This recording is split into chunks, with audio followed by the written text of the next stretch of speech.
Bonjour à tous les amis et bienvenue dans cette nouvelle vidéo de Vivre sainement. Aujourd'hui, nous allons parler de l'énorme escroquerie étatique de ces éoliennes qui, en plus d'être moches dans nos campagnes, bétonnent nos sols fertiles, nous coûtent un pognon de dingue et produisent une électricité intermittente très chère. Et pour couronner le tout, elles tuent massivement des animaux comme des oiseaux, des baleines ou alors des vaches. Alors je sais que pour les deux dernières espèces d'animaux, c'est très difficile d'y croire, mais je vous promets qu'on va en parler et je vais vous montrer toutes les preuves que j'ai pu réunir. Allez mes amis, on va commencer de suite et pour commencer à comprendre toute cette escroquerie généralisée de ces éoliennes à 10 millions d'euros pièce qu'ils nous vendent comme énergie renouvelable, il faut alors comprendre tout le bilan carbone du gigantesque chantier de construction de ces éoliennes. Et je peux vous assurer que le bilan carbone de ces escroqueries en prend un sérieux coup dans l'aile. Regardez. Savez-vous comment sont construites les éoliennes? Commençons par la base de la tour. On commence par former une base circulaire en béton. Une fois le ciment sec, on installe une série de tuyaux entrecroisés à l'aide de vis. Des barres d'armature sont posées autour de ces tuyaux pour former une plaque circulaire plus grande. Après avoir fermé le tout avec un couvercle, le béton est coulé à l'intérieur. Des trous de plusieurs mètres de profondeur sont percés dans les tuyaux et l'excédent de matériaux est meulé. Un disque métallique haute résistante est ensuite placé sur les trous. Ensuite, une pompe haute pression injecte de la résine composite dans ces trous, puis une tige d'acier est insérée dans chaque trou. Les angles d'intersection de ces tiges sous terre les fixent fermement dans la couche rocheuse. Les interstices du disque métallique sont comblés avec du mastic et vissés. Les boulons du disque sont réservés au montage du mât. Pour les éoliennes de plus de 5 MW, la base doit être plus profonde et plus large. Le sol est nivelé à l'aide d'une machine à coulis et une base de 3 mètres de haut est installée au centre. Elle sert de base verticale pour connecter et positionner l'éolienne. Des barres d'armature forment le châssis, créant ainsi une base conique pour la tour. Cela nécessite une machine à coulis plus grande et consomme des milliers de tonnes de béton avec un travail continu 24 heures sur 24 jusqu'à ce que le béton soit suffisamment solidifié en un mois.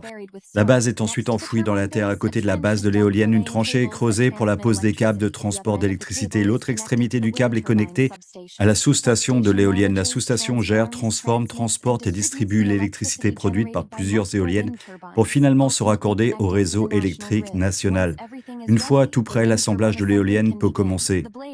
Les pales, mesurant généralement plus de 40 mètres de long, sont les plus difficiles à transporter, nécessitant des camions spécialement équipés et des conducteurs expérimentés. La tour est transportée en sections et assemblée sur place à l'aide de deux grues. L'une utilise un crochet spécial et l'autre des câbles en acier pour soulever et retourner verticalement la colonne. Après avoir aligné et serré chaque vis, les ouvriers entrent en scène. La deuxième colonne est maintenant hissée et les ouvriers à l'intérieur finalisent la connexion et le verrouillage. Le troisième segment, hissé à 50 mètres de hauteur, nécessite l'utilisation d'un talkie-walkie par le conducteur pour un alignement précis. Ce segment étant en place, la tour est terminée. Vient ensuite la nacelle qui pèse plus de 20 tonnes. Elle est tissée avec des câbles pour éviter tout balancement. La nacelle est le cœur de l'éolienne comprenant le réducteur, le générateur et le système de contrôle. Après avoir fixé la nacelle, le moyeu est installé. Voici le moyeu en premier. Retournez le moyeu à la verticale, bien qu'un composant rotatif ait un angle d'installation fixe et soit fixé une fois l'angle parfaitement aligné. Enfin, les pales sont installées. Ces pales massives nécessitent des outils de levage sur mesure contrôlés par des câbles dans 4 directions pour assurer la stabilité pendant le levage. La tension ci-dessous facilite la connexion lorsque les pales atteignent leur hauteur finale. Après l'installation, les ouvriers retirent manuellement les câbles et le conducteur retire lentement les outils de levage des pales. Une fois la dernière pale installée, la partie éolienne de l'éolienne est terminée.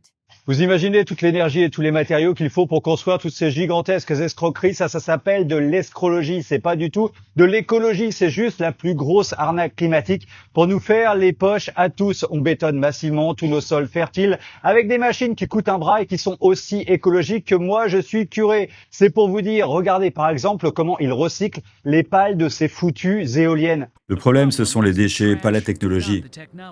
Les scientifiques affirment que les énergies renouvelables, principalement l'énergie solaire et éolienne, sont essentielles à la lutte contre le réchauffement climatique car elles nous permettent d'abandonner les combustibles fossiles et leurs émissions carbone responsables du réchauffement climatique. Mais la réponse portée par le vent soulève une question dérangeante. Qu'est-ce que tout ça? Voici notre entrepôt de pales d'éoliennes avant leur traitement. Cette carrière, située près de la Louisiane, dans le Missouri, est remplie d'éoliennes hors service et de pales de près de 60 mètres de long, coupées en plusieurs morceaux. Elles sont conçues pour ne pas se casser. Il y a du balsa, de la fibre de verre et de la résine. Mais c'est Julie Angelo qui les casse. Elle travaille chez Veolia, une entreprise qui a trouvé comment découper ces lames pour les recycler. Si vous ne recycliez pas tout ça, que se passerait-il? Ce qui se passerait, ce qui se passe aussi, malheureusement, beaucoup de ces lames finissent à la décharge. Ces pales d'éoliennes sont enfouies dans le sol à Casper, dans le Wyoming. D'ici 2050, l'industrie éolienne mondiale devrait produire plus de 47 millions de tonnes de déchets de pales chaque année. Un fléau pour l'énergie verte. Veolia a passé des mois à trouver la combinaison idéale de broyeurs industriels pour les déchiqueter. Donc d'une énorme pale d'éolienne à ceci? Oui, à ceci. Ils vendent les restes des pales aux cimentiers qui les utilisent pour alimenter leur four à la place du charbon. Ils affirment que cela réduit leurs émissions de carbone responsables du réchauffement climatique de près de 30%. Dans l'ensemble, l'industrie du recyclage renouvelable est petite et il est toujours moins cher d'envoyer les déchets dans des décharges. Voilà, donc en fait, ils savent éventuellement recycler les pales de ces éoliennes, mais ça coûte trop cher pour ces escrocs. Alors ils préfèrent les envoyer dans des décharges pour les enterrer sous terre. Vous imaginez, d'ici 2050, il va y avoir 47 millions de tonnes de ces produits toxiques à cacher sous terre. On vit dans un monde de tarés. Regardez un autre de ces gigantesques cimetières dans le Texas, c'est absolument énorme, rempli de produits toxiques. Et on enterre tout ça dans des sols fertiles. Et dire que plein de gens défendent encore ces éoliennes car ils sont totalement désinformés et ils croient vraiment que c'est écolo alors que c'est tout l'inverse, c'est de l'escrologie. Regardez comment tournent ces éoliennes. Le secteur de l'électricité de Baltimore est sous le feu des critiques après la révélation de l'utilisation des générateurs diesel massifs par les autorités pour assurer le fonctionnement de dizaines d'éoliennes géantes dans des parcs éoliens. Selon le Sunday Mail, l'alerte a été donnée par un lanceur d'alerte qui a évoqué plusieurs problèmes de santé et de sécurité environnementale, dont une demi-douzaine de générateurs diesel fonctionnant jusqu'à 6 heures par jour pour dégivrer les éoliennes. Scottish Power a déclaré avoir été contrainte de raccorder 71 éoliennes au réseau d'énergie fossile après qu'une panne sur son réseau a empêché le système de maintenir les éoliennes chaudes et en fonctionnement pendant le mois froid de décembre. Le lanceur d'alerte a également fait part de ses inquiétudes concernant des milliers de litres de fuite d'huile provenant d'unités hydrauliques et de défaillances techniques qui empêchent les éoliennes de produire de l'énergie. Mais oui, alors ils disent que c'est pour dégivrer les pales de ces foutues éoliennes 6 heures par jour avec des moteurs diesel. Paye le bilan carbone de toutes ces escroqueries climatiques soi-disant écologiques. Mais avez-vous aussi remarqué, comme moi, que très souvent ces foutues éoliennes fonctionnent sans absolument aucun vent?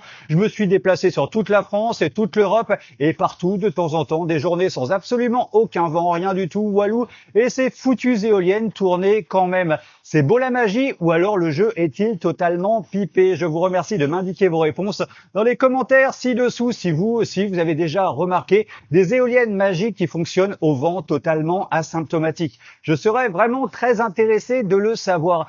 Et écoutez bien ce que va dire l'excellent Fabien Bouglet, un expert énergétique. Et il y a un autre scandale qui a été dévoilé par EDF, qui est absolument gigantesque, c'est la notion d'effacement. Je vous explique à quel point c'est scandaleux. C'est-à-dire que comme les éoliennes et les panneaux solaires ont une priorité de réseau, on est obligé d'effacer la production nucléaire. Et écoutez ce qu'a dit EDF. EDF a dit que l'effacement du nucléaire, ça correspondait à 30 TWh. Donc, en gros, on a une électricité existante, c'est l'électricité des centrales nucléaires, on est obligé de la supprimer du réseau pour la remplacer, pour entretenir pour permettre l'intégration dans le réseau des énergies éoliennes et panneaux solaires. Et vous savez combien coûtent ces 30 TWh d'éoliennes et de panneaux solaires? Selon les chiffres de la Creux, 5 milliards d'euros. André Berkoff, nous dépensons 5 milliards d'euros pour une électricité éolienne et solaire que nous avons déjà avec les centrales nucléaires et dont on oblige les centrales nucléaires à baisser leur activité. 5 milliards d'euros, c'est le budget des prisons, c'est la moitié du budget de la justice française. Et 5 milliards d'euros, c'est le prix du financement des nouveaux nucléaires. C'est une honte absolue. Vous imaginez pourquoi la France est en faillite? Et oui, parce que la France est entre les mains d'une bande de voleurs, de pilleurs, d'escrocs qui nous font croire que c'est pour le bien commun. Mais en fait, ils distribuent tout notre argent à leurs copains des lobbies. Il n'y a aucun argument pour défendre les éoliennes. Regardez comment une pseudo-écolo, comme moi je suis curé, se retrouve totalement bouche bée devant une question pourtant très simple. Il faut investir massivement pour le 100% renouvelable et sortir progressivement du nucléaire. Aujourd'hui, le nucléaire, le PR de Flamanville, 3,3 milliards d'euros. Il est Alors quand il n'y a pas de vent, statutaire. c'est une question, quand il n'y a pas de vent, qu'est-ce qu'on fait? Si jamais on n'a que de l'éolien ou du solaire, qu'est-ce qui se passe quand on manque de soleil et qu'on manque de vent? Moi, je veux bien vous répondre. Il n'y a pas l'hydraulique. Allez-y, terminez. La géothermie, l'hydraulique. On va laisser Alexis terminer. Alors clairement, cette question a totalement bugué la commerciale des lobbies, alors que pourtant cette question est trop simple. On fait quoi de nos vies s'il n'y a pas de vent ou pas de soleil? On arrête totalement de vivre, de se laver, de travailler, de se chauffer, et là, rien du tout, pas de réponse, bouche bée les colos. Ces gens veulent nous faire avaler des vipères, pas des couleuvres, des vipères. Et attention, les vrais écolos, ouvrez bien les oreilles, c'est brutal. Vous savez que les éoliennes, pour fabriquer des pales d'éoliennes, il faut du balsa qui provient de la forêt amazonienne. 40 arbres sont coupés par éolienne. Donc en fait, vous validez la déforestation du poumon de la planète avec les éoliennes. En France, les éoliennes françaises ont nécessité de couper, j'ai fait un petit calcul tout à l'heure, 388 000 arbres de la forêt amazonienne. Là, les pseudo-écolos, ils devraient quand même arriver à se poser des questions. En plus de tout le béton, les ferrailles, les matériaux qui viennent de l'autre bout du monde, il faut couper 40 arbres d'Amazonie par éolienne. C'est absolument un vrai massacre. Juste pour le parc éolien français, il a fallu couper 388 000 arbres d'Amazonie et ramener tout ça, peut-être en Chine tout d'abord, pour la construction des pales, puis ensuite les acheminer en France pour les bétoniser dans nos sols fertiles. Le bilan carbone de ces arnaques climatiques est clairement en négatif. C'est le champion du monde avec Macron du bilan ultra négatif, en mode sous-marin dans les profondeurs abyssales des fosses du Pacifique. Il n'y a pas besoin de sortir de Saint-Cyr pour s'en rendre compte, c'est clairement visible. Comme le nez au milieu de la figure, ils nous prennent vraiment pour des buses. Et écoutez Gilles Penel du Rassemblement National. Je pense que fermer Fessenheim est une très grave erreur. Vous savez que pour remplacer Fessenheim, il faudrait 200 éoliennes comme à Saint-Brieuc. Ceci est impossible. On est en train de massacrer, parce qu'il n'y a pas que les éoliennes maritimes, il y a aussi les éoliennes terrestres en Bretagne qu'on voit fleurir partout. On est en train de massacrer des paysages. On coule 1500 tonnes de béton pour mettre une éolienne. C'est ça protéger la biodiversité? C'est ça protéger l'environnement? L'éolien est une impasse, par contre. C'est une source de revenus. Et oui, clairement, c'est une énorme source de revenus pour tous les lobbies qui en profitent. Imaginez 10 millions d'euros pour une seule éolienne. Pour le prix de 20 éoliennes, tu construis un hôpital tout neuf, tout équipé. Ils nous volent notre argent massivement. Et écoutez Philippe Béchade, économiste et rédacteur de la Lettre des Affranchis. Pour l'instant, sans la Chine, elle ne peut pas se faire. Et pour fabriquer des mâts d'éoliennes, pour fabriquer le ciment qui rentre dans les 1000 tonnes de béton ou les 1500 tonnes de béton, parce que quand on a des éoliennes plus puissantes à 8 mégawatts, il faut qu'elles tiennent debout et qu'elles résistent. Il faut 1500 tonnes pour les éoliennes qu'on voit sur le bord de nos autoroutes en France. C'est des petites éoliennes, c'est pas méchant, c'est 800-900 tonnes. Mais quand même, pour fabriquer, il faut, je crois, à peu près un quart de ciment. Donc, si on prend une moyenne de 1000 tonnes par pied d'éolienne, ça veut dire qu'il faut quand même 250 tonnes de ciment, ce qui consomme une énergie folle, évidemment, pour obtenir ce ciment. Les mâts des éoliennes, là aussi, il faut fondre le métal. Et puis ensuite, les éoliennes, il faut les relier. Alors les relier à des alternateurs qui égalisent le courant, là, qui met le bon voltage. Et puis ensuite, il va falloir mettre du cuivre pour relier les centres qui collectent l'électricité, notamment en mer, par exemple, l'éolien en mer, il va falloir le ramener à terre, donc il va falloir le redispatcher vers toutes les bornes de recharge automatique, les bornes de recharge électriques, ce qui va représenter des millions de tonnes de cuivre. Voilà. Et ce cuivre, pareil, il va falloir l'extraire de la croûte terrestre. Donc évidemment, ça va nécessiter une noria de très très gros camions, de très très grosses broyeuses, et puis ensuite de très très gros fourneaux pour produire des lingots de cuivre. Même chose pour l'aluminium, pour les mâts d'éoliennes.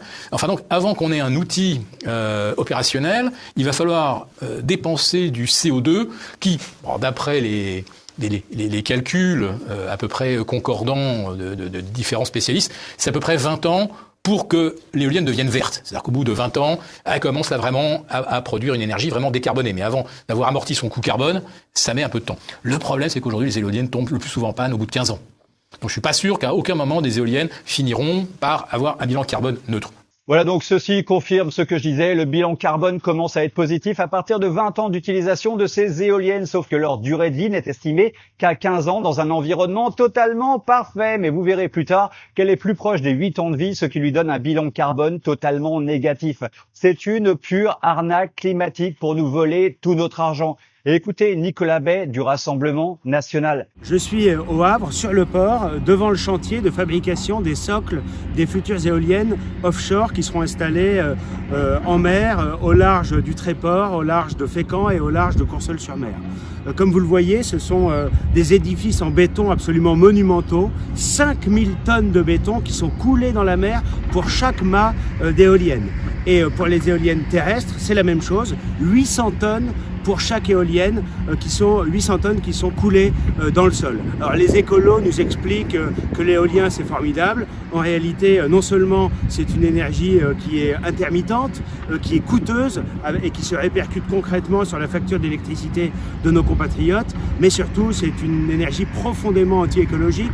Elle saccage nos paysages, elle artificialise les sols, et s'agissant de l'éolien offshore, ça a un impact très négatif sur la biodiversité maritime avec une modification des courants marins. Voilà, pour toutes ces raisons, il faut en finir avec le mirage éolien.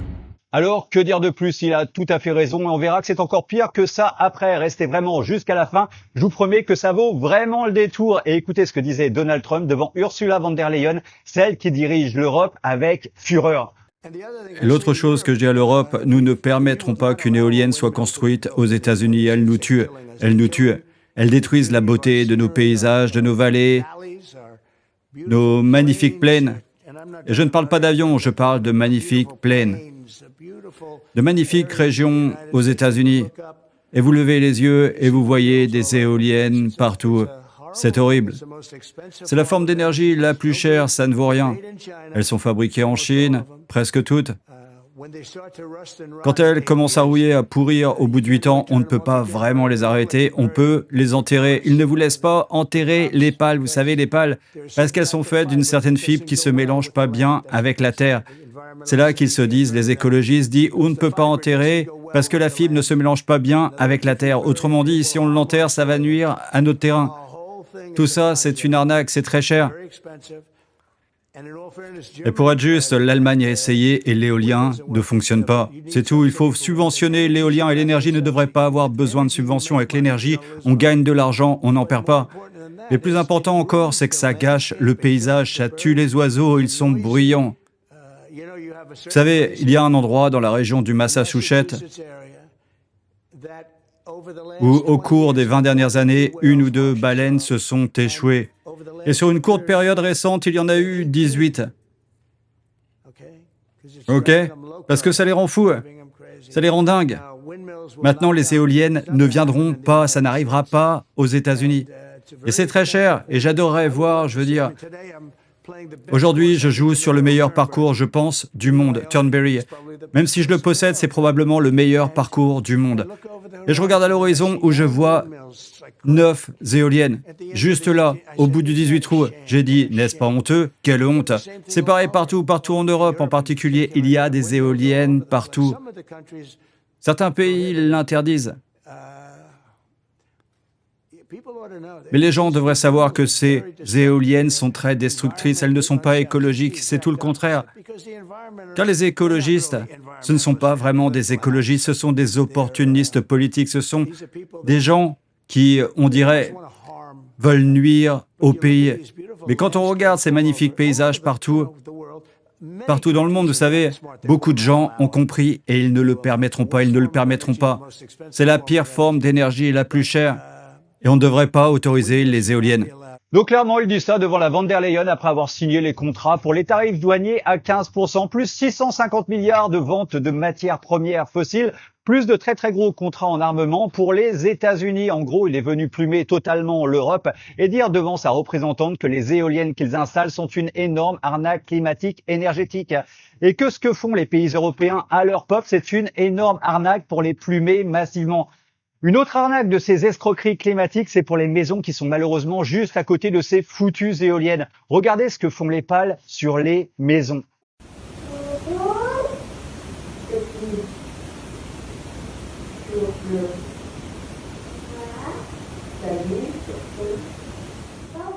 Donc en plus du bruit massif, répétitif, continu, elles font également de l'ombre quand les pales passent devant le soleil. Et si par malchance, c'est ta maison que tu avais achetée en pleine campagne pour être totalement tranquille, relax, en pleine nature, tu peux devenir un vrai fou et perdre au minimum 30% de la valeur de ta maison à cause de cette gigantesque escroquerie climatique d'État. Et écoutez, Jean-Louis Buttré, président de la Fédération Environnement Durable. Économiquement, c'est une catastrophe. Pourquoi ? On sait nationalement, tous les experts actuellement, parce que c'est subventionné, il faut trouver l'argent quelque part. C'est de l'argent qui est en réalité pris sur la facture d'électricité des Français. Et aujourd'hui, l'électricité, grâce aux éoliennes, va doubler. Et actuellement, des experts, et référez-vous par exemple au livre de Patrice Cahard, qui est inspecteur général honoraire des finances. C'est pas des gens qui disent n'importe quoi. Ils estiment actuellement qu'on en est à 150 milliards de trous qu'il va falloir combler à cause de principalement l'éolien. Ouais, donc en gros, cette escroquerie pseudo-écologique de foutues éoliennes nous a coûté 150 milliards d'euros de dettes qu'il va falloir rembourser. Et Bayrou traite nos anciens de privilégiés qui ont ruiné la France, alors que la France fut pillée, escroquée par tous ceux qui nous gouvernent depuis très longtemps, dont Bayrou, l'État dans l'État, toute cette bureaucratie profonde de copains-copains des loges maçonniques. Tous dehors, mes amis, pour demain, pour le 10 septembre, c'est absolument vital. Et écoutez, pourquoi est-ce qu'on continue à en construire? J'entendais encore Madame Pompili cette semaine qui défendait l'éolien, notamment contre l'histoire de ces éoliennes à côté d'un mémorial australien. Ça fait un scandale en Australie, à la télé australienne. En France, on en parle peu, sauf dans le Courrier Picard. Et Madame Pompili semblait dire, ben non, il n'y a pas de problème. C'est un gâteau industriel subventionné gigantesque que la France a mis devant les yeux de ces grands lobbies internationaux qui fabriquent des énergies renouvelables et des éoliennes, principalement allemands. Quand vous dites, le programme actuel, on va mettre 10 000 nouvelles éoliennes. Chaque éolienne, c'est 3 millions d'euros pièce. Vous multipliez par 10 000, c'est 30 milliards d'euros de marché. C'est un gâteau. Donc, comme on ne fabrique pas d'éoliennes... Mais qui en rapportera 10 fois plus au promoteur. Bien sûr. C'est ça le but du jeu, non? Bien sûr, ça rapporte. Alors, je peux vous dire, les taux de rendement sont hallucinants. Voilà, et donc, qui gagne de l'argent dans tout ça? Évidemment, ce sont les actionnaires de tous ces très très gros lobbies qui sont de très gros fonds d'investissement privés comme BlackRock, State Street et Vanguard. En gros, tous les potes à Macron. C'est clair que le lobby est très puissant. Imaginez, en France, ça nous a coûté 150 milliards d'euros jusqu'à présent et ils veulent encore en construire plus du double. Alors maintenant, imaginez le budget mondial de ces foutues éoliennes. C'est absolument colossal, gigantesque. Ce qu'on peut dire clairement, c'est qu'une toute petite poignée d'élites, 0,01% de la planète, s'accapare toutes les richesses de tous les peuples du monde en ce moment. Et écoutez, Donald Trump. On joue avec le vent. Oh, le vent. Ces gens sont fous. Ils disent que c'est bon pour l'environnement. Ça tue tous les oiseaux. Vous voulez voir un cimetière d'oiseaux? Passez sous un moulin à vent un jour. Il y a des oiseaux partout. Ils crient à l'aide, ils se font tabasser. Les écologistes, c'est un rêve écologique. Vous savez pourquoi? Parce qu'on n'aura jamais d'énergie. C'est la forme d'énergie la plus chère qui soit. 10 fois plus cher que le gaz naturel propre, 10 fois plus cher que le charbon et pas du tout fiable.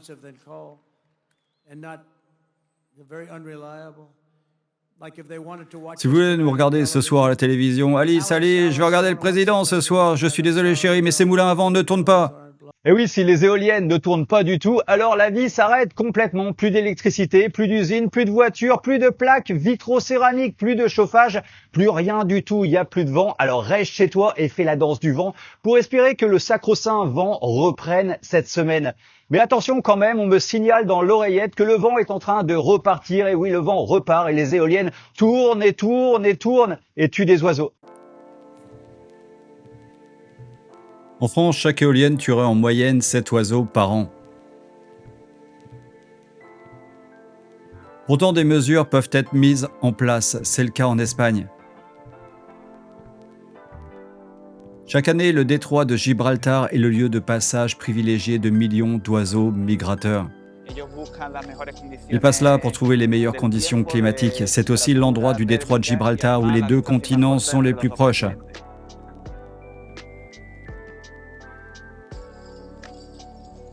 Mais les éoliennes qui y sont implantées constituent un barrage potentiellement mortel pour eux. Les vautours fauves en sont les principales victimes. C'est une zone particulièrement dangereuse pour les oiseaux. Les vautours y sont nombreux, ce qui augmente le risque de collision. C'est le rapace qui a le plus de difficultés à maîtriser sa trajectoire de vol. Avec plus de 2 mètres d'envergure, il est très dépendant du vent. Il se laisse emporter par les courants et se trouve dans la capacité de freiner. 13 scientifiques surveillent quotidiennement le parc éolien pour trouver le passage des oiseaux. Ils peuvent arrêter les machines à tout moment, puis les relancent lorsque le danger est écarté. J'arrête les machines en moins d'1 minute. Je vérifie que les vautours passent sans problème. Quand le danger est écarté, je relance l'ensemble des machines. En 2019, une entreprise espagnole a conçu des éoliennes dépourvues de pales. Elles produisent de l'énergie grâce aux vibrations générées par le vent. À quelques kilomètres du parc, un centre soigne les animaux blessés par les éoliennes. Ils sont plus de 900 à être secourus et relâchés chaque année. Voilà donc 900 oiseaux blessés récupérés par ce centre. Imaginez le vrai nombre d'oiseaux morts maintenant sur toute la France par ces foutues éoliennes pseudo-écologiques. Et écoutez Robert Kennedy Jr. Actuellement, 11 parcs éoliens sont prévus et ont été lancés sous l'administration Biden. Entre le Maine et la Virginie, on compte 1130 tours. Ces tours font 2 fois la taille du Washington Monument. Leurs pales sont... C'est massif, c'est tellement fou. Les pales font 106 mètres de long, une seule pale. Une de ces pales a explosé à Nantucket l'été dernier et l'eau était remplie d'éclats de verre tranchant. Il était donc dangereux de nager. Ils ont dû fermer les plages, mais ils se sont indemnisés afin que les communautés locales ne puissent pas les poursuivre en justice. Aucun de ces projets n'est cautionné. Si vous construisez une tour de forage dans le Golfe, vous devez verser une caution. Il n'y a pas de caution pour leur démantèlement. Et c'est l'un des outils que Doug utilise désormais pour contester certains de ces projets. Le coût de l'énergie issu de ces projets est de 39 cents le kilowatt-heure. Le coût moyen dans ce pays est de 17 cents le kilowattheure. Et le gaz naturel coûte 3 cents. Exact. C'est donc l'énergie la plus chère. Je représente les pêcheurs commerciaux depuis 40 ans. Ils sont très enthousiastes à propos de ce que vous faites, Monsieur le Président, car leurs pêcheries sont en voie de disparition. Dès le début des travaux, les pêcheries de poissons de fond disparaissent. Les poissons quittent la zone.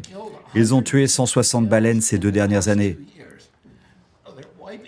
Ils sont en train d'anéantir la population de baleines, celles de l'Atlantique, les grandes baleines, les baleines à bosse, les baleines grises, les baleines à bosse, les baleines franches.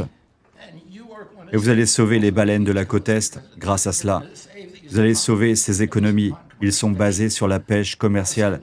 Et là, vous vous dites, les éoliennes tuent des baleines. Non mais Chris, c'est pas possible ça, des éoliennes qui tuent des baleines. Alors écoutez les amis, ça va vous surprendre. C'est le bateau à 100%. Arrêtons-le net.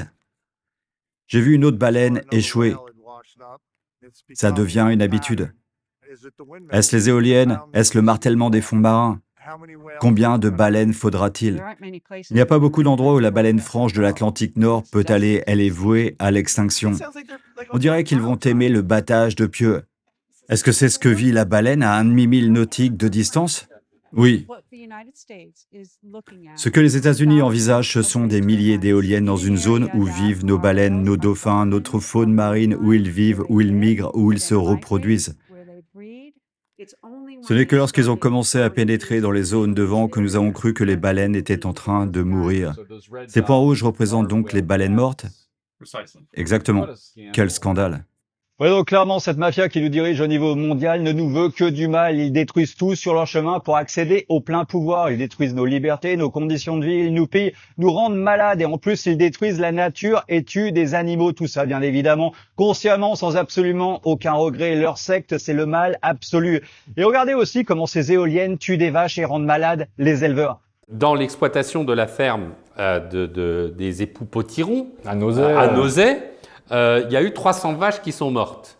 Alors, elles sont mortes depuis que les éoliennes ont été installées et il faut préciser que les époux Potiron étaient favorables aux éoliennes, avaient mis des éoliennes sur leur propre terre. Donc, ils n'avaient pas une vision négative de l'éolien. Pourtant, ils sont malades et 300 vaches sont mortes. Et il y a véritablement un problème parce qu'évidemment, les vaches sont sensibles aux ondes électromagnétiques, aux effets des infrasons des éoliennes. Et ce qui est valable pour les humains, comme je le disais, est valable pour les animaux et inversement. Et donc, on ne peut pas négliger ce point-là. Et il y a vraiment des troubles de vie, comme je vous le disais, sur cette question médicale et qui n'est pas pris en compte dans les questions sanitaires parce que le lobby éolien est tellement puissant qu'il arrive à cornaquer l'ANSES. Vous imaginez 300 vaches de mortes comme ça, on parle pas d'une ou deux vaches, là c'est 300 vaches d'un seul coup, donc clairement il y a un os dans le pâté, il y a un énorme problème avec ces foutues éoliennes qui détruisent nos vies, nos animaux, nos sols et notre porte-monnaie. Et regardez comment leurs éoliennes à 10 millions d'euros pièce brûlent massivement partout dans le monde. Et devinez quoi, bien sûr, la cerise sur le gâteau qui est déjà colossale, ces foutues éoliennes sont pleines d'un gaz qui s'appelle l'hexafluorure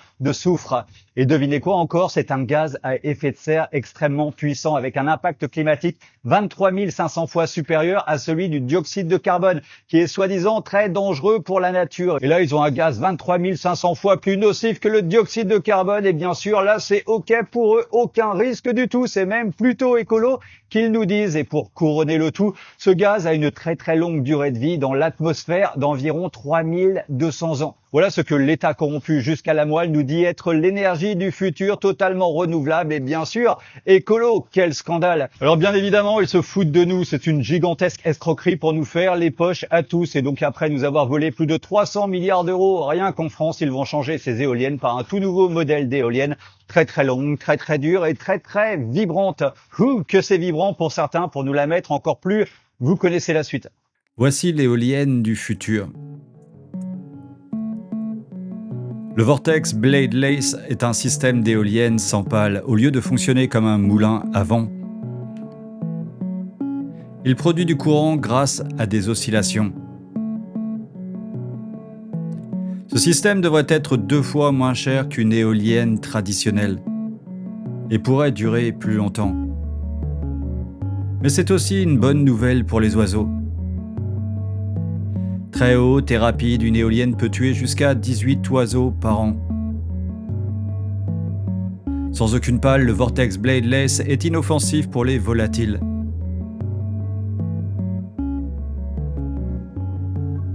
Préparez-vous, car bientôt ce genre de paysage pourrait faire partie du quotidien.